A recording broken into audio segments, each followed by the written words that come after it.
સુરતના નાણાવત મંડળની ગલીમાં ચોથા માળની ગેલેરી તૂટી પડી હતી. બિલ્ડિંગની ચોથા માળની ગેલેરી જર્જરિત થઈ જતાં તૂટી પડી હતી.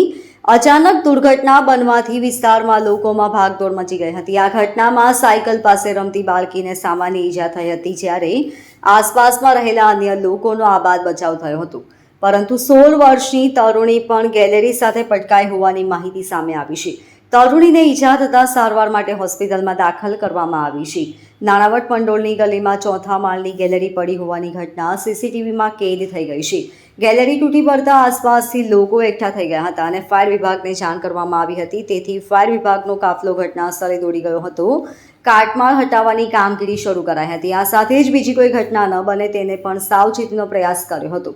સબ ફાયર ઓફિસર મહેશ પટેલે જણાવ્યું હતું કે 5:30 આસપાસ ગેલેરી તૂટી પડી હોવાનો ફાયર વિભાગને કોલ મળ્યો હતો.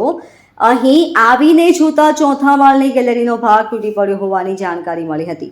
લોકો પાસેથી જાણવા મળ્યું હતું કે એક બાળકીને ઈજા થઈ છે, જ્યારે 16 વર્ષની તરુણી પણ ગેલેરી સાથે પટકાઈ હોવાથી તેને હોસ્પિટલમાં ખસેડવામાં આવી છે.